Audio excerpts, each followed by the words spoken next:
Your calling is not a side hustle. Why Black women must stop separating faith, purpose, and profession.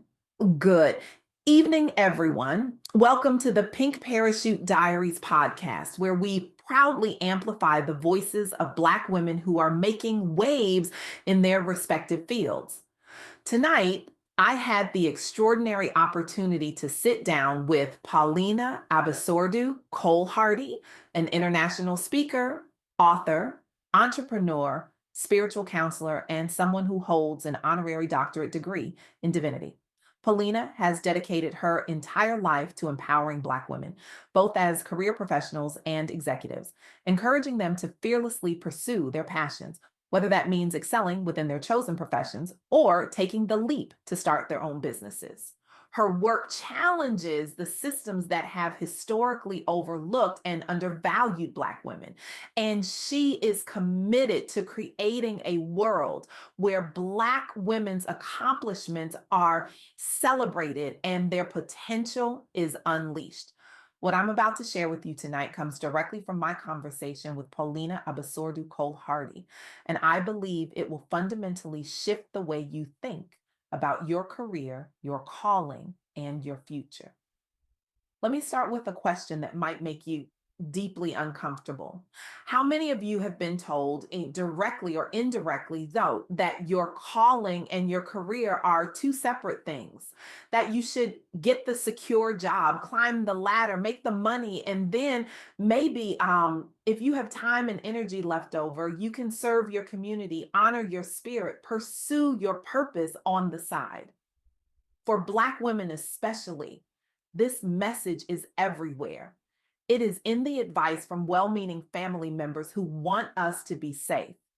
It is in the corporate cultures that reward us for being palatable, for shrinking our faith, our voice, our identity to fit into spaces that were never designed with us in mind. It is in the exhaustion we feel when we try to live two lives, one professional, one spiritual.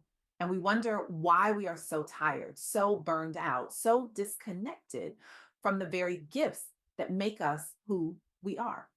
Paulina Abesordu Cole-Hardy challenged me with a perspective that I believe will fundamentally change the way you see your work and your life. She said, your calling is not a side hustle. Your spiritual gifts and your professional skills are meant to coexist.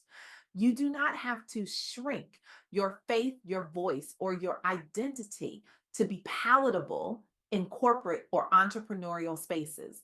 Instead of asking, how do I balance my work and my purpose? Paulina invites us to ask a radically different question. How do I build a life where my work is an expression of my purpose? That shift, that one question, changes everything. It changes how we choose jobs, how we build businesses, how we negotiate our value, and even how we recover from burnout.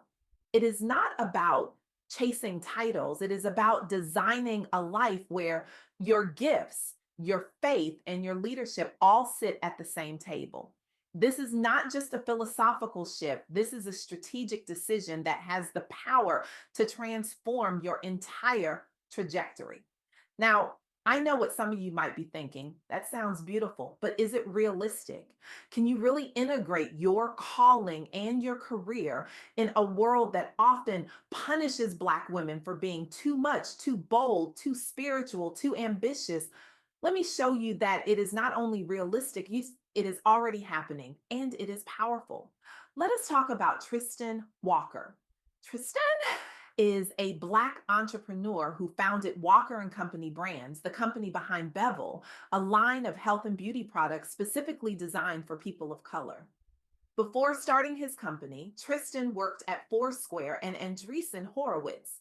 He had a stable career in tech, a path that many would consider wildly successful. But Tristan kept running into a problem, literally. He struggled with razor bumps, a common issue for Black men with coarse or curly hair. And every single time he looked for a solution, he found that the grooming industry had completely ignored or underserved Black men's specific needs. He started asking himself a question that was both deeply personal and profoundly spiritual. Why don't we deserve better? That question, that simple yet revolutionary question, became his mission. Tristan left his stable tech career and founded Walker and Company brands with a crystal clear purpose to make health and beauty simple for people of color. He built Bevel around the lived experiences of Black men, designing a single blade razor system and complementary products that actually worked. He did not just create a product, he created a company grounded in dignity, in purpose, in the unwavering belief that Black consumers deserve to be seen, valued, and served with excellence. And here is what happened. Investors were initially skeptical. They questioned whether a company focused so directly on people of color could actually be profitable. They saw it as niche, as limiting, as risky. But Tristan stayed anchored in his mission. He leveraged authentic storytelling, deep community engagement, and powerful representation in his marketing. He built trust and loyalty among Black consumers who had been waiting their entire lives for someone to see them. And in 2018, Procter and Gamble acquired Walker and Company brands. Tristan joined P&G's leadership team, where he now influences strategy around consumers of color at one of the largest corporations in the world. Tristan's story proves something that Paulina Abesordu Cole-Hardy emphasized powerfully in our conversation. When your work aligns with your values and your assignment, you make clearer decisions, attract better opportunities, and recover faster from setbacks because you are anchored in something deeper than metrics or money. Alignment is a strategy, not a slogan. Tristan did not separate his identity, his pain, his purpose from his professional ambition. He integrated them. And that integration became his competitive advantage. That integration became the foundation of a multi-million dollar acquisition and a legacy that is still opening doors for Black founders today. Now, let us talk about Morgan DeBon. Morgan is a Black woman entrepreneur who founded BlavityInc.com, a media and technology company created for Black millennials by Black millennials. Before founding Blavity, Morgan worked in tech in Silicon Valley. She saw the lack of representation, both in the products being built and in the leadership rooms where decisions were being made. She also saw the massive disconnect between how Black people actually lived and how they were being portrayed in mainstream media. The narratives were incomplete, stereotypical, and often outright harmful. Morgan could have stayed in her corporate role. She could have kept her head down, collected her paycheck, and maybe on the side, written a blog or volunteered in her community. But she did not do that. She left her corporate path to create a company that could hold both her business acumen and her cultural commitment, an intentional blending of purpose and profession. She refused to compartmentalize. She refused to choose between being excellent and being authentic. Blavity became one of the largest digital platforms for Black millennials with millions of monthly visitors. But Morgan did not stop there. She expanded into multiple brands, Afrotech, 2190, Travel Noir, each serving specific needs. Tech careers, wellness, global exploration for Black people. She hosted Afrotech Conference, which has become a premier gathering for Black tech professionals and entrepreneurs, driving, hiring, funding, and collaboration at scale. Morgan turned content and community into tangible economic opportunity. She modeled what it looks like to build a company where mission, community, and business success reinforce each other in a powerful upward spiral. Morgan's story illustrates another critical insight that Paulina shared with me. Your calling is not a side hustle. Your spiritual gifts and your professional skills are meant to coexist. Morgan did not compartmentalize her identity.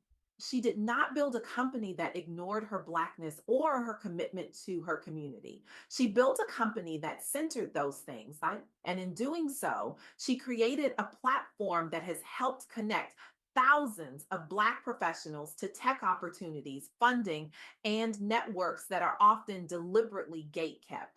She proved that when you stop splitting yourself in half, you become exponentially more powerful. Now, let's talk about Ariane Simone and Ayanna Parsons, the co founders of Fearless Fund. Fearless Fund is a venture capital firm founded by Black women to invest in women of color led businesses at the pre seed, seed, and Series A stages. Ariane and Ayanna built a fund rooted in a mission to correct systemic underinvestment and to serve as stewards of capital for founders who look like them. Ariane's journey is particularly powerful and deeply moving. She had her own seasons of hardship as an entrepreneur, including a time when she lived out of her car before rebuilding her entire career from the ground up. Those experiences could have broken her. They could have made her bitter, cynical, defeated. But instead, those experiences deepened her spiritual grounding and strengthened her commitment to helping other women avoid the isolation and desperation she had faced. Arian and Ayana recognized that capital was often the missing ingredient for talented women of color with strong ideas, proven track records, and undeniable brilliance.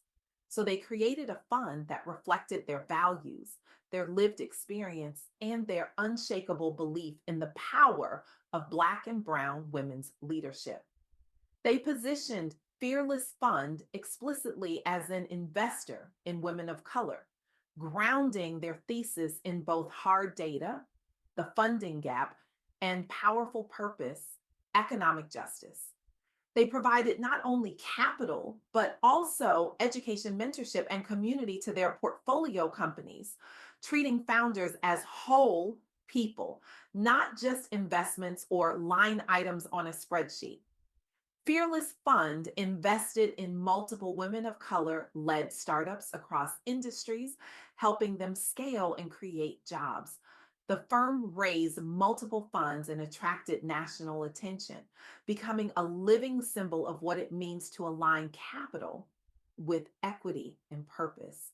Even amid legal challenges to their grant program, they sparked national conversations about race, gender, and access to capital.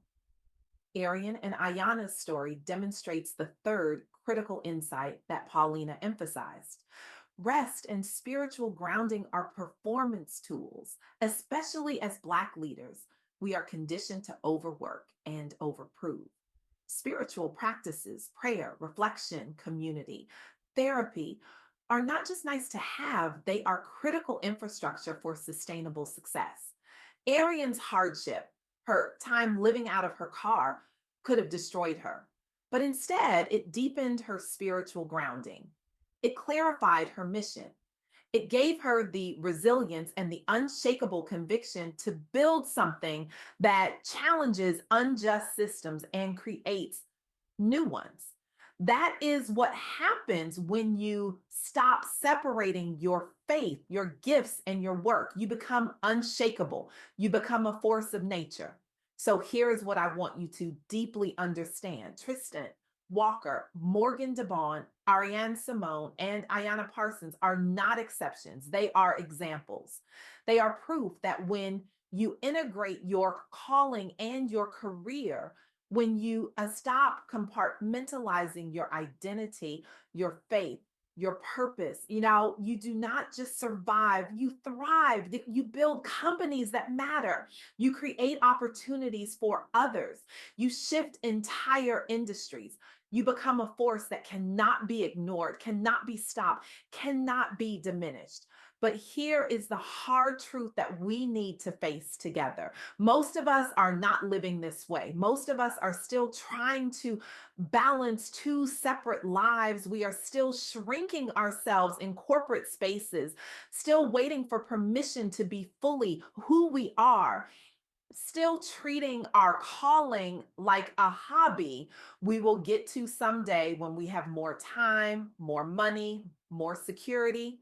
And in the meantime, we are exhausted. We are burned out. We are disconnected from the very gifts that make us powerful, that make us unique, that make us unstoppable. Paulina Abesordu Cole-Hardy reminded me that alignment is a strategy, not a slogan. When your work aligns with your values and your assignment, you make clearer decisions, you attract better opportunities, you recover faster from setbacks because you are anchored in something deeper than metrics or money. But alignment requires courage. It requires you to ask hard questions. It requires you to set boundaries, to walk away from opportunities that do not honor your full self, to build something new when the existing systems refuse to make space for you. So here is my question for you. Well, and I want you to sit with this. If you stop separating your faith, your gifts, and your work, what would you start doing differently in the next 30 days? And what would you finally stop tolerating? Would you send that email? Would you set that boundary? Would you have that conversation? Would you start or release that project? Would you finally leave that job that has been draining your spirit? Would you finally step into the business idea that has been sitting in your heart for years? I want you to choose one concrete step this week, just one. And I want you to commit to acting on it, because here is the truth that we cannot afford to ignore any longer. The world does not need more Black women who are good at playing small. The world needs Black women who are fully alive, fully integrated, fully powerful. The world needs you to stop treating your calling like a side hustle and start building a life where your work is an expression of your purpose. This is not just about you. This is about the next generation of Black women who are watching you. This is about the systems that need to be challenged. This is about the opportunities that need to be created. This is about the legacy you are building right now, in this moment, with every decision you make. Your gifts are not accidents. Your calling is not optional. Your integration of faith, purpose, and profession is not a luxury. It is your assignment. It is your responsibility. It is your power. So I am asking you today, right now, to make a choice. Will you continue to live a divided life, or will you step into the fullness of who you were created to be? Will you keep waiting for permission, or will you give yourself permission? Will you keep shrinking, or will you finally expand? The choice is yours. The power is yours. The time is now. Remember, the sky is the limit.